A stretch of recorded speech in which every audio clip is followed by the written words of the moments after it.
تھوڑی دیر ہے، تھوڑی دیر ابھی وہ کوپرے لے کے گئے وہ تحصیل کر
الشیطان الرجیم بسم اللہ الرحمن الرحیم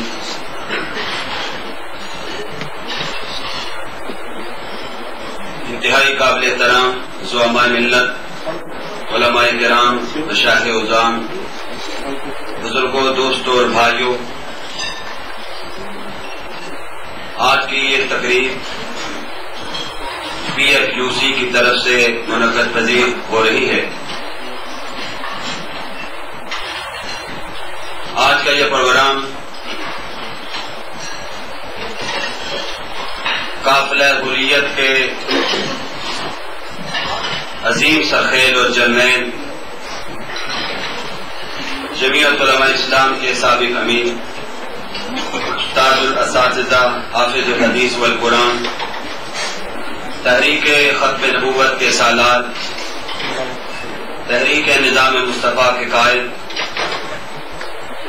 جہاد آزادی کے نام پر مجاہد، عظیم مفکر قرآن، مفسر قرآن، محدث زمان، علماء حق کے مقتدا، جامع مسجد العلوم خانپور ضلع رحیم یار خان کے رئیس حضرت مولانا محمد عبداللہ درخواستی رحمۃ اللہ علیہ کی یاد میں ہو رہا ہے۔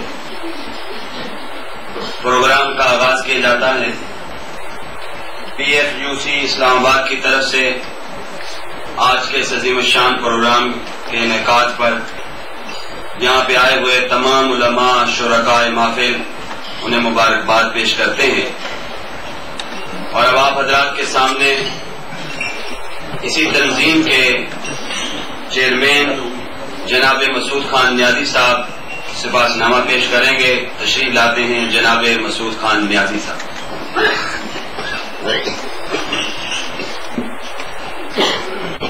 السلام علیکم، نحمدہ و نصلی علی رسول کریم، اما بعد، بسم اللہ الرحمن الرحیم۔ صاحب صدر، معزز مہمانان گرامی، السلام علیکم ورحمۃ اللہ۔ آج ہم سب یہاں شیخ الحدیث والقرآن حضرت مولانا محمد عبداللہ درخواستی رحمۃ اللہ علیہ کی یاد میں ان کی خدمات کو خراج عقیدت پیش کرنے کے لیے جمع ہیں۔ سب کہیں مل کے سبحان اللہ، سب مل کے زور سے کہیں سبحان اللہ۔ یہ وہ لفظ ہیں جو شیخ الحدیث والقرآن حضرت مولانا محمد عبداللہ درخواستی رحمۃ اللہ علیہ کی ہر تقریر، ہر اجلاس اور ہر وقت ورد زبان رہتے، اور ہر لمحہ اپنے ہمسفر یا حاضرین سے بآواز بلند بار بار کہلواتے۔ مولانا محمد عبداللہ درخواستی رحمۃ اللہ علیہ کے خلوص، معرفت الہی، علم و تقوی اور عشق مصطفیٰ صلی اللہ علیہ وسلم، قرآن و سنت سے والہانہ محبت، نفاذ اسلام کی جدوجہد اور نظام اسلام کے لیے قائدانہ صلاحیت، اولیاء اکرام اور علماء اکرام کا احترام، سخاوت و فیاضی، صلہ رحمی اور ایثار و درگزر، زہد و تقوی اور دینی مدارس کی سرپرستی جیسی خصوصیات کی بدولت مولانا محمد عبداللہ درخواستی رحمۃ اللہ علیہ کے نام کا چرچا نہ صرف ہر خاصوان کی زبان پر رہتا ہے، بلکہ بر صغیر کے علاوہ پورے ایشیا اور یورپ کے ملکوں میں حضرت درخواستی رحمت اللہ علیہ کے ہزاروں روحانی اور علمی شاگرد دین اسلام کی اشاعت کے لیے دن رات امت محمدیہ کی خدمت اور رہنمائی کر رہے ہیں. خصوصاً مشرق وسطیٰ میں جہاں مسلمانوں کے مرکز بیت اللہ شریف اور روضہ اقدس صلی اللہ علیہ وسلم مدینہ منورہ میں حضرت درخواستی کے شاگرد بطریق آسن دین کی خدمت میں مصروف ہے. مولانا محمد عبداللہ درخواستی رحمۃ اللہ علیہ کی ولادت محرم الحرام 1313 ہجری میں جمعۃ المبارک کے روز دین کو شریف کے پڑوس کی بستی درخواست میں ہوئی اور اسی چھوٹی سی بستی کے نام سے مولانا محمد عبداللہ درخواستی کہلائے. ابتدائی تعلیم اپنے والد محمود الدین کے رحمۃ اللہ علیہ کے زیر سایہ مکمل کی. 11 سال کی عمر میں قرآن کریم حفظ کیا. 18 سال کی عمر میں دورہ حدیث دین پور شریف کے بانی حضرت خلیفہ غلام محمد صاحب رحمۃ اللہ علیہ سے مکمل کیا اور استاد مکرم نے اس اپنی دستار جسے پگڑی کہتے ہیں عنایت فرما کر اور مولانا محمد عبداللہ درخواستی کے سر پر رکھ کر انہیں دینی تعلیم و تدریس جاری رکھنے اور ہر روز نماز عصر کے بعد چند احادیث نبوی یاد کر کے سنانے کا حکم دیا. جس کے بعد مولانا محمد عبداللہ درخواستی رحمۃ اللہ علیہ ہر روز نئی نئی احادیث مبارکہ یاد کر کے اپنے مربی کو سناتے رہے اور اس طرح ہزاروں حدیثوں کے حافظ بن گئے. مولانا محمد عبداللہ درخواستی رحمۃ اللہ علیہ نے درس نظامی میں ایک خصوصیت یہ پیدا کی کہ بخاری شریف کو بھی قرآن مجید کی طرز پر یاد کر لیا. اور جب مولانا انور شاہ کاشمیری رحمۃ اللہ علیہ قادیانیت کے خلاف سب سے پہلے مقدمہ کی پیروی کے لیے دارالعلوم دیوبند سے بھاولپور آئے تو مولانا درخواستی رحمۃ اللہ علیہ نے اسی دوران بخاری شریف مولانا انور شاہ کاشمیری کو زبانی سنا دی. جس پر مولانا انور شاہ کاشمیری رحمۃ اللہ علیہ نے مولانا عبداللہ درخواستی رحمۃ اللہ علیہ کو حافظ الحدیث کا خطاب عطا دیا اور اسی وجہ سے دنیا میں مولانا محمد عبداللہ درخواستی حافظ الحدیث کے نام سے پکارے جانے لگے اور مشہور ہے اور ہر خاصوان کی محبت کا مرکز بن گئے. مولانا عبداللہ درخواستی نے درس و تدریس کے ساتھ ساتھ انگریزوں کی غلامی سے نجات کے لیے مسلمانوں کی جد و جہد آزادی کی تحریک میں بھی بھرپور حصہ لیا اور حضرت شیخ الہند رحمۃ اللہ علیہ کی قیادت میں علماء بر صغیر کے ساتھ مل کر تحریک ریشمی رومال میں حضرت احمد شہید اور شاہ اسماعیل شہید کی طرز پر تحریک آزادی کے آغاز پر دین پور جو تحریک کا اہم مرکز تھا اس میں مولانا عبداللہ درخواستی پیش تھے. عقیدہ ختم نبوت کے تحفظ کے لیے گراں قدر خدمات سر انجام دی اور قادیانیت کے خلاف سب سے پہلا مقدمہ احمد پور شرقیہ کی عدالت میں مولانا عبداللہ درخواستی رحمۃ اللہ علیہ کی ہی کاپشن سے درج ہوا اور انور شاہ کاشمیری نے مقدمہ کی کامیابی کا سہرا حضرت درخواستی کی کاپشن کا نتیجہ قرار دیا. مولانا عبداللہ درخواستی نے جد و جہد آزادی میں بھی بھرپور کردار ادا کیا اور کسی سے پیچھے نہیں رہے اور کبھی بھی جان و مال یا کوئی بھی کسر باقی نہ رکھی. حضرات یہ حقیقت ہے کہ حضرت درخواستی کی ساری زندگی اس دھرتی پر رب کے نظام کے نفاذ کے لیے گزری. انہوں نے ہمیشہ اس حوالے سے ملک کے کریا کریا بستی بستی گاؤں گاؤں کا دورہ کیا.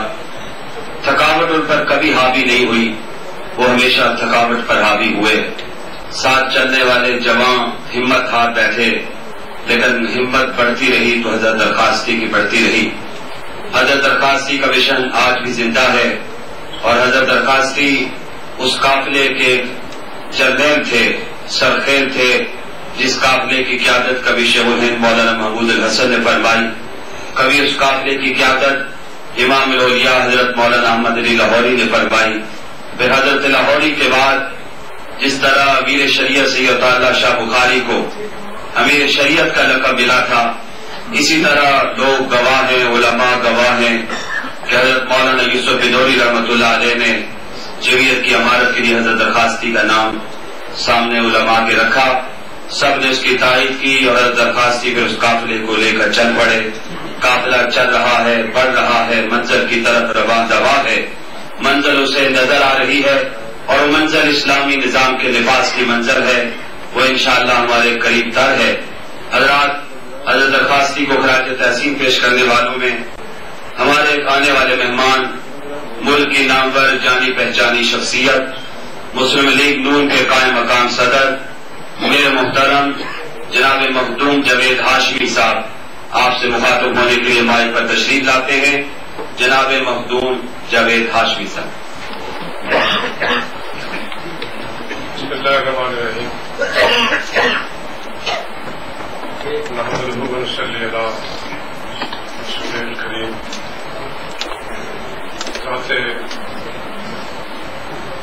علماء ملت، قائدین قوم، علماء ملک، جناب میرے بھائی کا بھیجتا سامعین السلام علیکم. میرے لیے یہ انتہائی خوشی کی بات ہے، عزت کی بات ہے کہ مجھے کے حوالے سے ہمیں یہاں مل بیٹھنے کا موقع ملا. ان کے افکار اور ان کی دینی اور ملی خدمات کا تذکرہ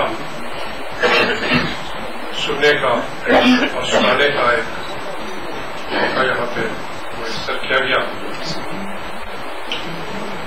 میں اپنے انتہائی محترم اسٹیٹ سیکرٹری صاحب کا بہت شکر گزار ہوں کہ یہ بڑا انہوں نے اپنا ریکارڈ قائم رکھا ہے کہ جتنی ملین مارچ ریلیز ہوئی تھی راولپنڈی میں، لاہور میں، ملتان میں، جو ہی میں اسٹیج پہ آ کے بیٹھتا تھا یہ پہلے میرا نام پکارتے تھے. آج بھی انہوں نے وہ ریکارڈ قائم رکھا ہے. میں اس پہ ان کو مبارکباد پیش کرتا ہوں کہ وہ اپنی بھول نہ چھوڑیں گے. ہم اپنی وضع کیوں بدلیں، سبق سر بن کے کیوں پوچھیں کہ ہم سے سر گراں کیوں ہو. تو بہرحال میں حاضر ہوں. مجھے خیالات سننے کا موقع بعد میں ملے گا اور اس میں بھی اہتمام حجت کے لیے بھی حاضری ضروری تھی. تو مجھ سے میں جب اسٹیج پہ بیٹھا تھا آج جو ہی میں آ کے بیٹھا مجھے ایک اور بھی ہدایت کی گئی کہ میں نے آج چونکہ یہاں پہ وزیر اطلاعات آنا ہے تو میں نے اپنے گفتگو کو آج اقبال کے مصرے میں نرم دبے گفتگو میں بدلنا ہے. گرم جستجو میں رہنا ہے مگر نرم دبے گفتگو میں نے رہنا ہے. تو میں نے کہا جناب ہم تو کہتے ہیں کہ ہمارا تو سر خم ہو جاتا ہے اور ہم کہتے ہیں جو کوئی یاد میں آتی ہے تو ہم آپ کے سر تسلیم خم کر لیں گے اور جو آپ چاہیں گے اور ہم اسی طریقے سے میں تیرا چراغ ہوں چلائے جا بجھائے جا یہ آپ کے ہاتھ میں ہے سارا. تو اس کے اس تھوڑی سی تمہید جس میں شاید اتنا تلذذ تلاش نہ کیا جا سکے اس کے بعد میں برسر مقصد آتا ہوں.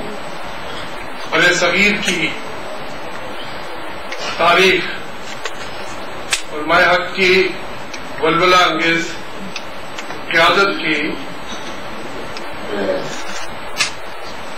جب بھی خاص طور پر ملت اسلامیہ کی قیادت کی جو احسان ان کے کندھوں پہ ہے اس سے کوئی بھی تاریخ انحراف نہیں کر سکتی.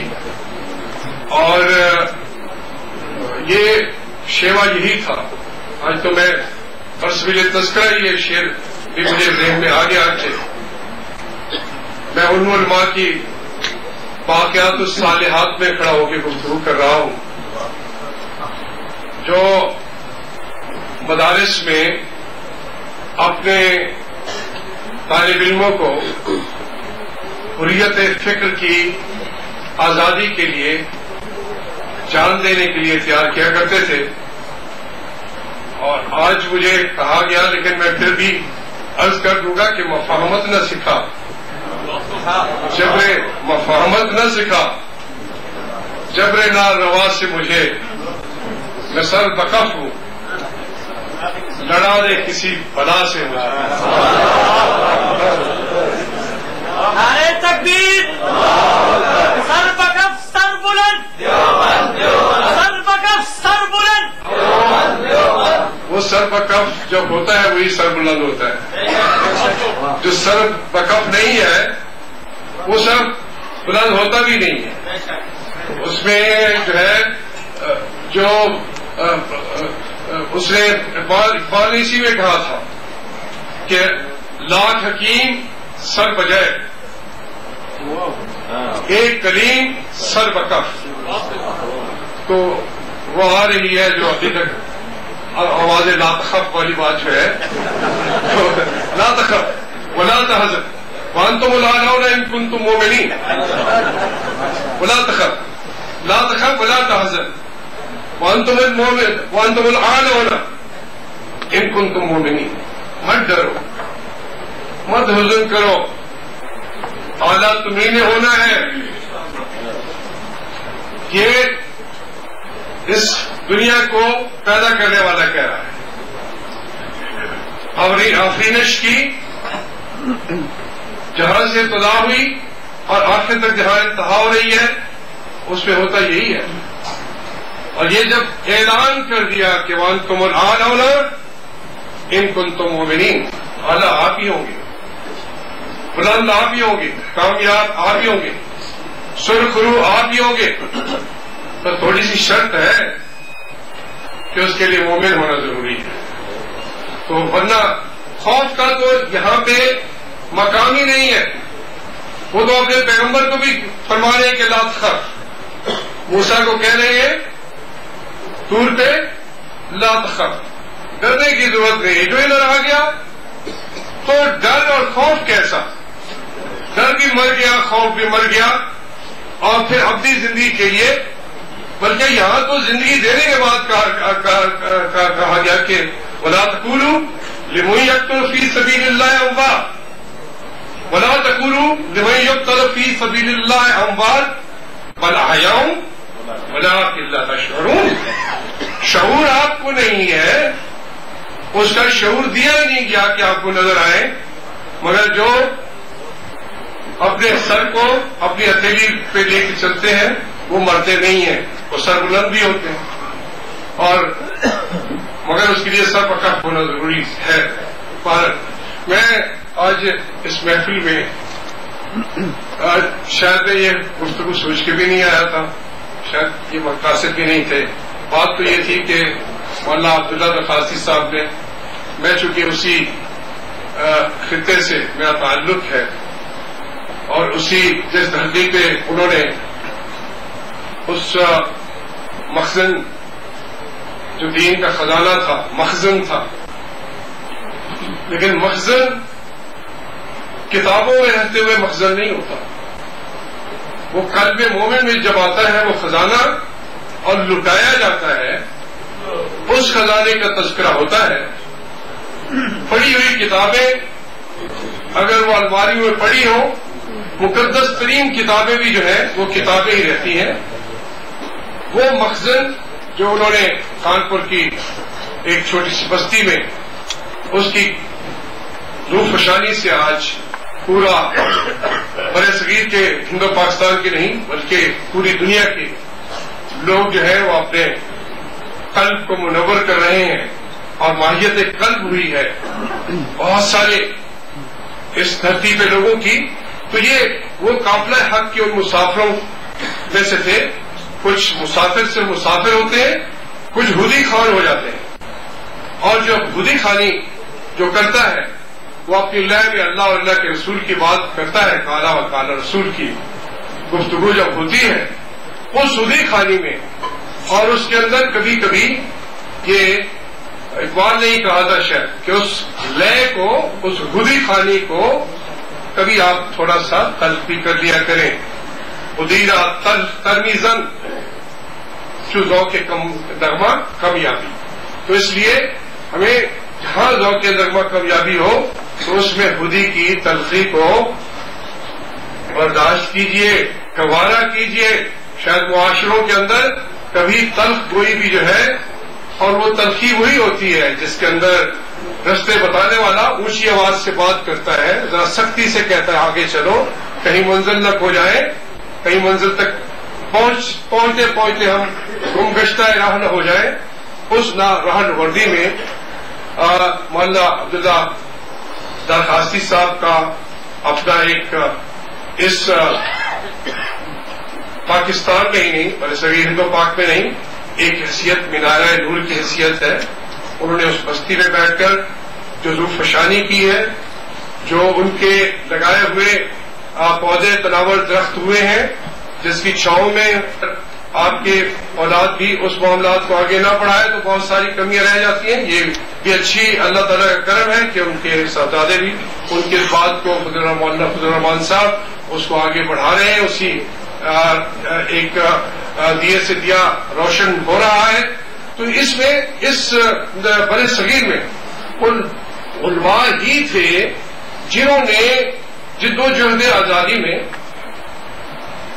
حراول دستے کا کردار ادا کیا۔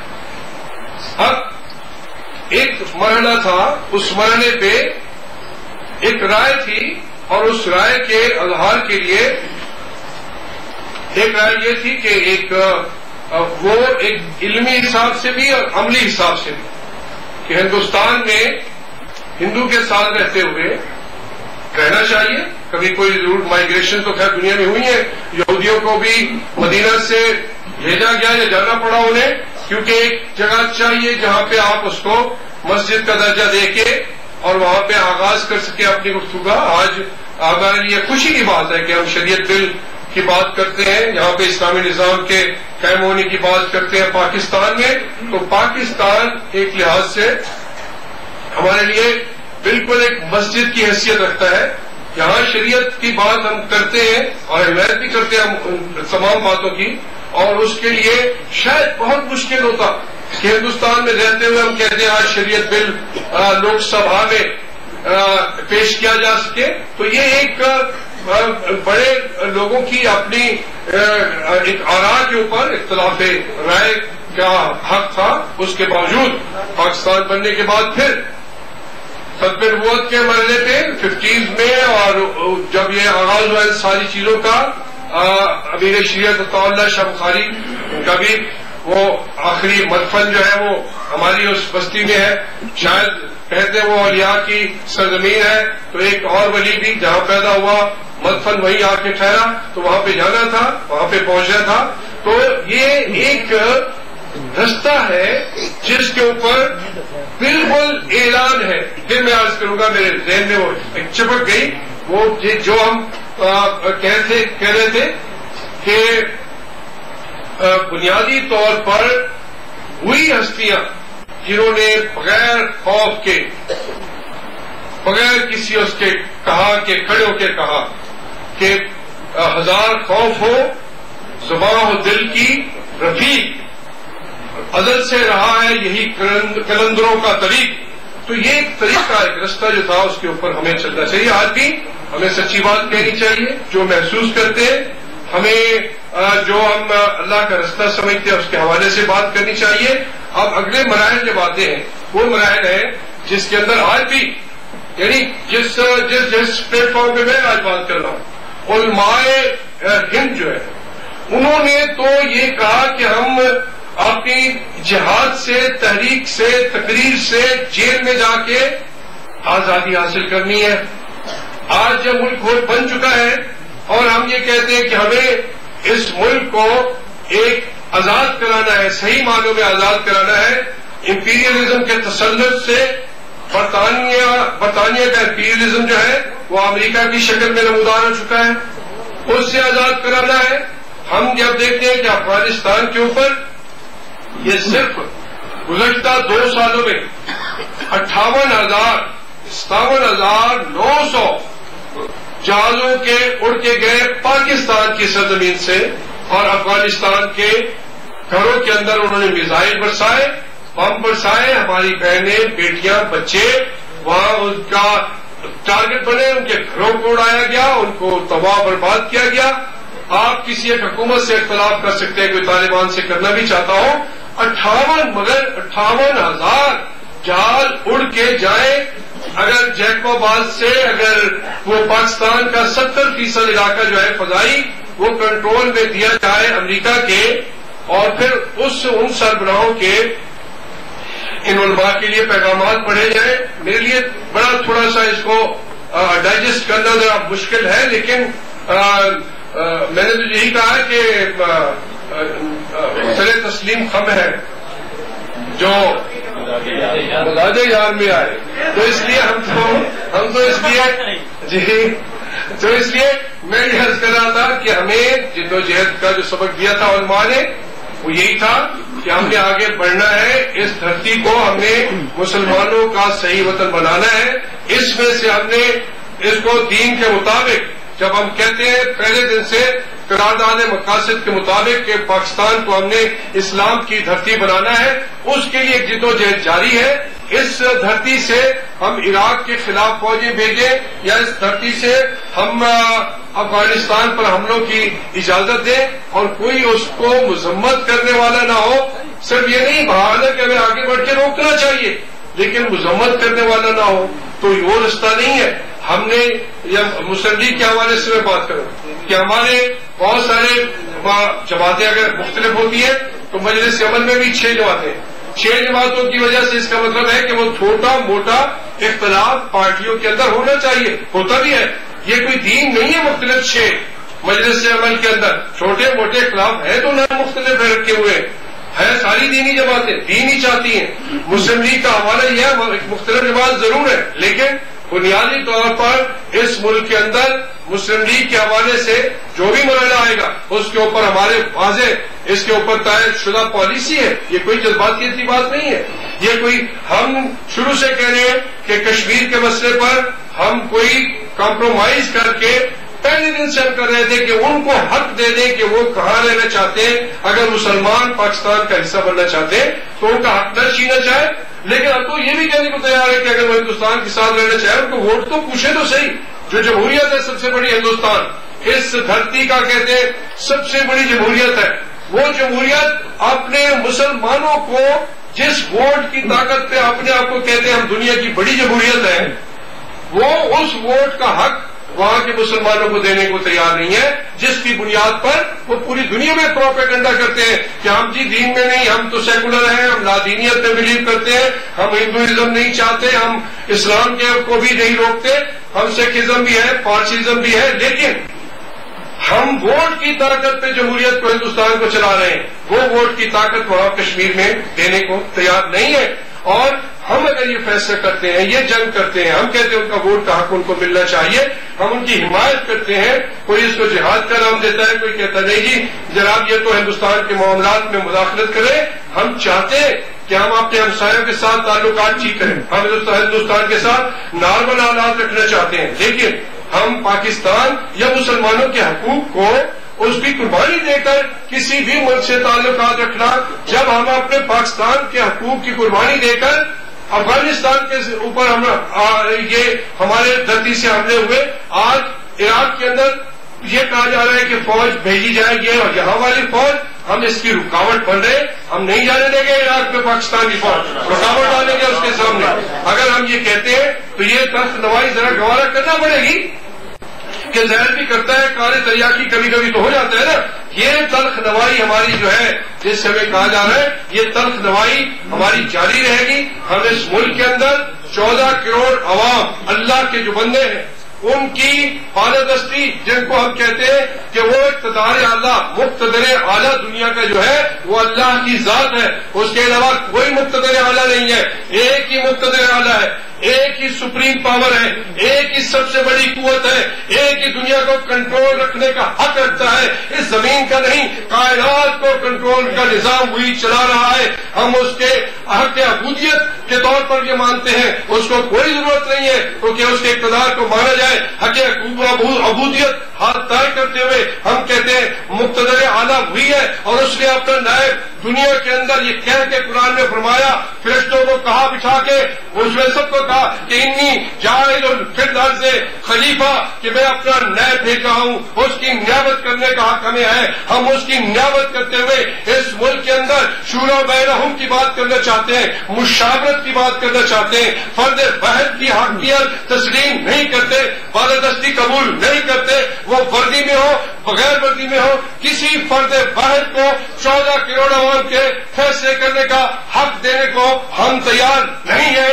یہ 14 کروڑ عوام کا حق ہے، قرآن نے بھی ان کو حق دیا ہے، اللہ کی ذات نے بھی ان کو حق دیا ہے۔ وہ فیصلے کریں گے، شرائط پہ کریں گے، جمہوریت پہ کریں گے، کسی فرد واحد کا کوئی LFO قبول نہیں ہے۔ آئین کے اندر ہم تبدیلی کی اجازت نہیں دیتے، پاکستان کو بکھرنے کی اجازت ہم نہیں دیتے، اسی لیے ہم کہتے ہیں کہ LFO کی بالادستی کی بجائے 73 کا کانسٹیٹیوشن کی بالادستی ہمارا حق ہے۔ یہ ہمیں حق اللہ تعالیٰ نے دیا ہے کہ ہم اپنی رائے دیں، اور اس رائے کے کوئی بڑا نہیں ہے، کوئی چھوٹا نہیں ہے۔ کہ قرآن نے فرما دیا گیا کہ شعبوں و قبائل لتعارفوا ان اکرمکم عند اللہ اتقاکم، وہی متقی جو ہے وہی بڑا ہے، وہی اکرام والا ہے، وہی عزت والا ہے، کوئی اور عزت والا نہیں ہے۔ جو عزت کرنا چاہتا ہے اسے ملک کے عوام کی رائے کو ماننا پڑے گا۔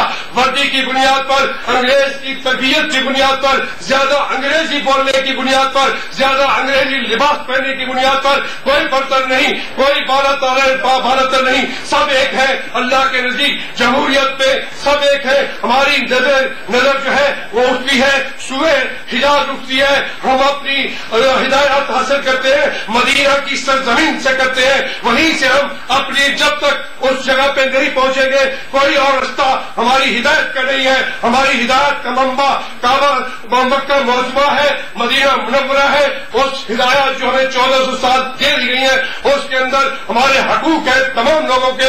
ہم کوئی بادشاہت قبول نہیں کریں گے، ہم کوئی ایک فرد واحد کی حکومت قبول نہیں کریں گے۔